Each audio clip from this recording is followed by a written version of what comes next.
CDC yesterday saying that mask wearing for vaccinated people would no longer be required, not only outdoors but indoors. And with some additional guidance and with some additional caveats for local municipalities and businesses to make their own decisions and what they feel is in their best interest. Quickly, the governor of Nevada stepped forward and said he would follow for the region, for the state. And then, as you know, we've been guided by the Gaming Control Board on our policies and practices. And late last night, the Gaming Control Board said that they would allow this guidance to be followed as well. And you've seen some companies like Wynn and Cosmopolitan come forward quickly today with their mask policies, and I wanted to do the same. So let's look at where we are. And there's a reason for it, so bear with me for a minute. Here's where we are right now. Daily cases in Southern Nevada, 381 is a 7-day average. This is now. I have a chart right here. This shows where we were on September the 4th. You know where we were at? 324 less 7-day average cases. This is what occurred after September 4th. The biggest rise in curve of positive coronavirus cases.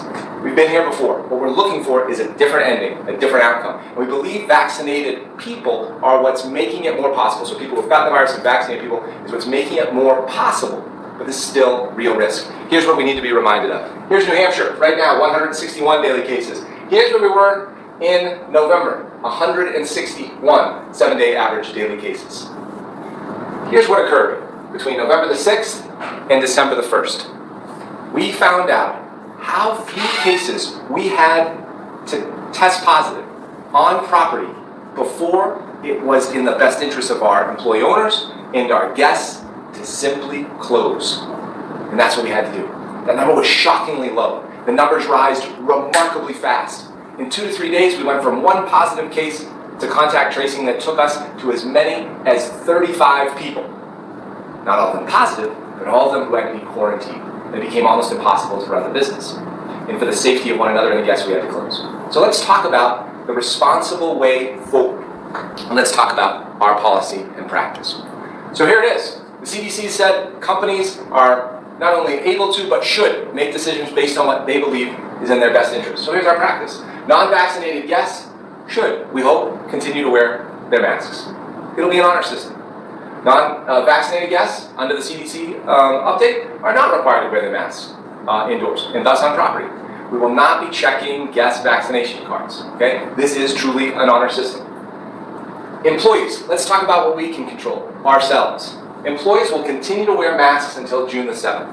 Andre, wait a minute, you just said guests don't have to and we have to. I'm going to go back to our core values in a minute, I'm going to say this. At no time since we were closed will we face more people, more guests who are not vaccinated and without masks than we will in the next 3 weeks. People are going to come out with great enthusiasm, many of them who have not been vaccinated, and they may not be wearing masks, and they'll be interacting with each of us.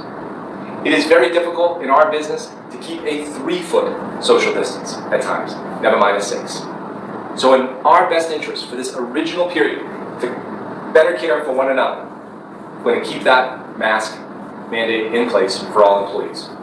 After June the 7th, all employees that are fully vaccinated with one of the 3 FDA-approved vaccines may stop wearing masks. Of the 3 FDA-approved vaccines may stop. The 3 FDA-approved vaccines may stop.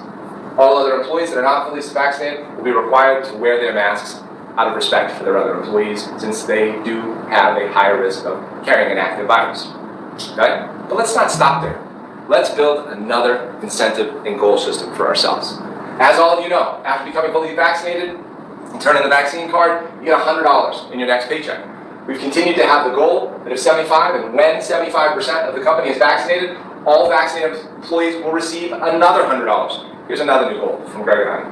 If we get 100% vaccinated as a company by June the 30th, all employees will receive another $100. That's $300 as a bonus for reaching our goal of finding the best way to protect one another and our community. These decisions are not easy, but they're made easier by our core values. Serving each other, our guests, and our community with care, compassion, and dedication. This is the extra care we can show. This is the extra compassion we can show. And this is the dedication to doing the best we can do for one another's health and safety. I'm thankful for you. I'm thankful for the work that you do. Continue. Stay safe. Stay healthy. Stay healthy.